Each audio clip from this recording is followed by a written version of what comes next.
To every African American who has ever wondered where they truly belong, this message is for you. To every child of the diaspora who has ever looked across the ocean and felt something calling, this is that call. My name is Ibrahim Traoré. I lead Burkina Faso, but today I do not speak to you as a president. I speak to you as your African brother, a brother who carries 4 centuries of waiting in his voice, a brother who remembers. They took you, they renamed you, they forced you to build a world that erased your own. They told you that Africa was dust, despair, and distance, that you had no place here, that we had forgotten you. But they lied. We never stopped setting aside food at the harvest for the children who never came home. We never stopped looking to the stars, wondering if you could still see them too. And now, the time for wondering is over. What I am about to share with you will shock you, inspire you, and perhaps even disturb you, but it will also reveal something powerful. A possibility that has waited 400 years to be spoken aloud. This is not a welcome. This is a return. Do not blink. What you're about to hear has been silenced for centuries. Subscribe and stay awake, because this is not a speech. It is a homecoming. It was 3 o'clock in the morning in Ouagadougou, the kind of hour when even the crickets have gone quiet, and the streets forget they ever carried footsteps. I could not sleep. I had been pacing my office, shoulders heavy with the kind of pressure they never teach you to carry, the pressure of holding a nation on the edge of history. Outside, the wind whispered through the trees, but inside, it was silence that screamed, the silence of buried memory, the silence of unspoken truths. I sat before my laptop, not expecting answers, just distraction. But what I found shook me. Images from America, cities burning with anger, crowds moving like rivers through the streets, faces filled with fury and fatigue. I watched the videos of George Floyd, of Breonna Taylor, of young men and women raising their fists, not in aggression, but in defiance. Their chants were not foreign, their pain was not distant. I saw something familiar in their eyes, something I had seen in my own soldiers, in the youth of Burkina Faso standing against foreign control and inherited poverty. The fire in Minneapolis was the same fire in Ouagadougou. The injustice might wear different uniforms, but its heartbeat was the same. I watched until the screen blurred, and then, through instinct more than thought, I called my grandmother. She is 89, a woman carved from time, who holds our lineage in her memory and our resilience in her voice. When she answered, her voice was soft, but it steadied me. I told her what I had seen. I told her about the pain etched into the faces of Black Americans, about the violence, the resistance, the tears. Then I asked the question that had been pressing against my chest like a weight I could no longer carry. Grandmother, when our people were taken, did we ever stop believing they were still ours? There was a long pause. I could hear the ticking of a clock in the background, a sound that felt older than time. Then she spoke. Every night for 400 years, African mothers looked at the stars and wondered if their stolen children were looking at the same ones. We set aside food at every harvest, just in case they found their way home. We sang songs at every birth, hoping their names would echo across the ocean. We never stopped waiting. We never stopped claiming them. Her words didn't just move me, they rearranged me. I realized, with clarity that burned, that the separation between Africans and our diaspora was never natural. It was designed. It was engineered by systems that feared what we might become if we ever found each other again. The maps changed. The languages changed. But the blood, the memory, the soul, they remained. In that moment, I no longer saw myself as merely a president managing crisis. I saw myself as a bridge standing between 2 continents that had been ripped apart, but still reached for each other in silence. Leadership, I understood then, was not about titles. It was about memory. It was about healing wounds you didn't create because you're the only one still bleeding. I thought of all the African Americans who had succeeded against impossible odds, who had built legacies in countries that never intended for them to survive, let alone thrive. And I felt ashamed that we, on this side of the ocean, had not done more to make them feel claimed, not welcomed, claimed. As family, that night, I made a decision. I would no longer speak of the diaspora as though they were a distant concept. I would act.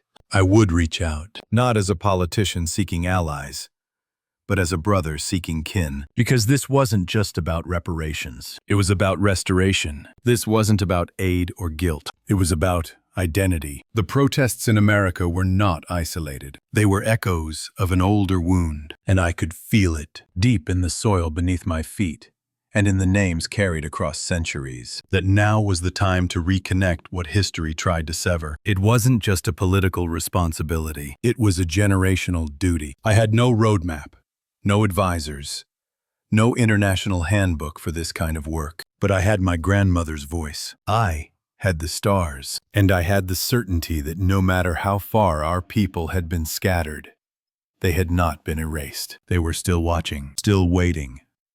And finally, so were we. 6 months after that call with my grandmother, a letter arrived at my desk that would change everything. It was not marked urgent. It did not come through official diplomatic channels. But the moment I opened it, I felt as though history itself had folded a corner and handed it to me. It was from Dr. Aisha Williams, a professor of African Studies at Howard University in Washington, D.C. But it wasn't academic. It was deeply personal. A story, handwritten in ink that felt heavy with longing. She had spent 3 years tracing her lineage, not just through DNA, but through the voices of elders, fragments of records, whispered names carried in dreams. And through that search, she had found us. Her family, her village, her roots in the Mossi Kingdom, right here in Burkina Faso. She had discovered the name of her ancestor, captured and shipped across the Atlantic in chains. She had even identified the land he once cultivated before he was torn from it. But then came the words that broke me. She wrote, "Mr. President, I now know where I come from. I have found my history. I have found my people, but I do not know how to come home. I do not know whether I'm still welcome at a table that I never chose to leave." I read that line over and over, 17 times. Each time it cut deeper. How could it be, I thought, that a daughter of this soil, after centuries of survival, brilliance and resistance, still doubted whether she belonged here? I picked up the phone and did something no protocol officer would have recommended. I called her directly. When she answered, I said only this: "Dr. Williams, this is Ibrahim Traoré, President of Burkina Faso. I received your letter, and I want you to know you are not a stranger. You are not an outsider. You are a daughter returning home, and we have been waiting for you." That conversation lasted 3 hours, but in truth, it spanned 4 centuries. She told me what it meant to grow up black in America, the endless pressure to prove your worth, the exhaustion of always being exceptional, just to be accepted, the hollow victories that came at the cost of disconnection. She told me that finding her roots in Africa didn't just give her heritage, it gave her wholeness. She said, "For the first time, I felt like I belonged to a story bigger than struggle." Her voice, her fire, lit something in me. That night, I made her a promise that she would not be the last, that we would not let another generation grow up thinking they had no home on the continent of their ancestors. I began reaching out, not through ministries or embassies, but directly, quietly, carefully, personally. One message at a time. I wasn't seeking donors. I wasn't recruiting ambassadors. I was looking for family, for cousins, siblings, kin separated not by choice but by violence. The first to answer was Marcus Johnson, a software engineer from Oakland, California. He told me later he thought it was a prank. African presidents don't call random tech guys, he laughed. But I told him he wasn't random. His great-grandmother had been born in West Africa. His brilliance in Silicon Valley was not a fluke. It was a continuation of genius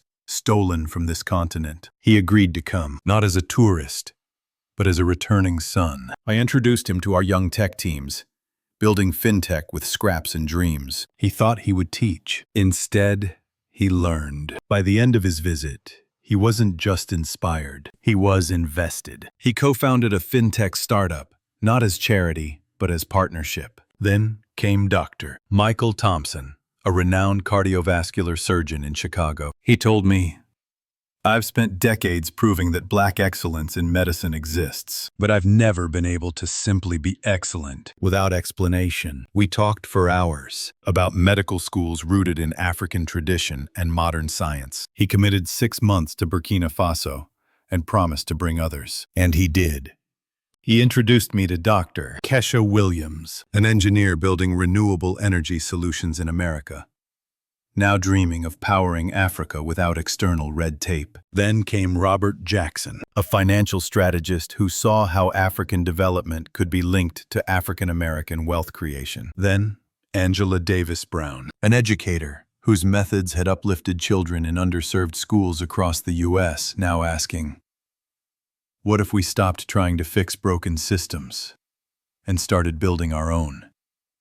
Each connection sparked another. A network was forming, not of aid, but of answers. Not of saviors, but of sisters and brothers. And then I did something unprecedented. I invited 50 of them, leaders across tech, medicine, education, finance, to a private virtual summit. I called it The Reunion. We scheduled 2 hours. We spoke for 8. I told them, this is a moment that comes once in 500 years. The world scattered us, but now we have a chance to gather.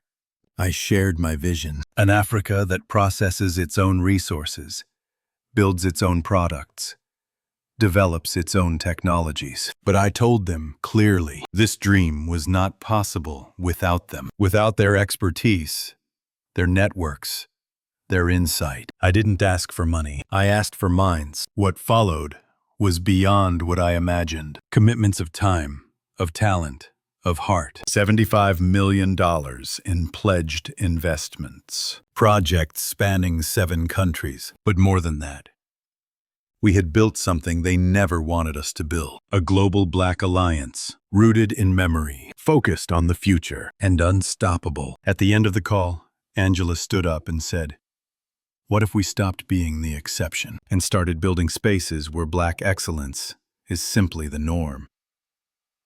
That's when I knew. We weren't just reconnecting. We were rewriting the next chapter. Together, we thought the world would celebrate. We were wrong. Within weeks of the reunion, the whispers began. Then the delays. Then the doors that had once been slightly ajar were suddenly slammed shut. First came the diplomatic murmurs. The French ambassador to Burkina Faso requested an urgent meeting, not to offer congratulations, but to express concern over our expanding international engagements. His words were wrapped in protocol, but the message was clear. Our new direction was not welcomed. Then came the World Bank, a development loan we had spent months negotiating, one that had passed all technical approvals, was abruptly placed under review. No explanation, just silence. And then noise. American media outlets began publishing pieces questioning my leadership. Words like radical, untested, and influenced by unvetted diaspora networks appeared in headlines. They spoke of danger, instability, risk. But they didn't say what they truly feared, that we were proving another model was possible. The pressure wasn't only institutional, it was personal. Subtle at first, then undeniable. Dr. Michael Thompson, who had proudly shared news of his partnership with us, was called in by his hospital board. They raised questions about conflicts of interest and international entanglements. No one said Africa aloud, but it hung in the room like smoke. Marcus Johnson, who had launched a fintech platform with our local engineers, suddenly faced doubts from his Silicon Valley investors. They asked whether his focus was slipping, whether his brand was becoming too political. Angela Davis Brown received an unexpected visit from federal education officials. A compliance check, they called it. But the timing was no coincidence. Robert Jackson, our financial strategist, saw longtime clients withdraw quietly, citing shifting priorities. It was coordinated, without coordination. A soft wall rising invisibly between our people. Not strong enough to be seen, but firm enough to be felt. They weren't just resisting our ideas. They were punishing the audacity of reconnection. Then came the call. 2 o'clock in the morning. A number I didn't recognize. I answered. A man with a French accent, polite but cold, introduced himself as a concerned friend. He offered me advice. President Traore, he said, you are a young leader with a bright future, but your choices, particularly these recent connections, may complicate that future. Africa, he continued, requires stability. Stability requires experience, guidance, and your friends in America may not understand the complexities of this continent. I asked him plainly, what activities concern you? His tone darkened. We know about the meetings, the investments, the partnerships. We know what you're building, and we know where this road leads. President Sankara had similar ideas. You know what happened to him. The line went quiet. I stared into the darkness of my office, and I knew. The dream we had ignited had crossed a line they never wanted us to reach. We were no longer just organizing. We were threatening the structure they had spent centuries constructing, a structure that depended on our division. But what they didn't understand is that we were already beyond fear. We had tasted what unity felt like. We had seen what happens when Africans on both sides of the ocean begin to recognize each other again, not as strangers, but as siblings. And there was no going back. Still, the cost was real. Our local economy felt the pressure. Delayed disbursements, sudden inspections, international partners backing away, pending further clarity. Inside the country, some officials grew nervous. Opposition voices, once quiet, began to question whether I was jeopardizing our diplomatic standing. But amidst the storm, something unexpected happened. Our people stood taller. Students started holding forums about diaspora history. Youth groups formed digital exchanges with African American peers. Even village elders, some of whom had never used a smartphone, began asking, when will the children return? We had struck a nerve, but we had also struck a chord. What began as political friction became cultural awakening, not through grand speeches, but through everyday questions. What if our excellence didn't need permission? What if our futures didn't require external validation? What if the table we had waited to be invited to was one we could build ourselves? In the face of pressure, we didn't retract. We refined. We documented everything. We strengthened our legal frameworks. We developed contingency plans. We shifted from inspiration to infrastructure because we understood. Moments like this do not last. They must be transformed into mechanisms that outlive the people who sparked them. This wasn't about proving a point. It was about protecting a possibility. We had awakened a sleeping lineage. We would not let it be sedated again. The path ahead would be steep, but history had already shown us what happens when we are divided. Now, we were daring to show the world what becomes possible when we are united. What began as a conversation between Burkina Faso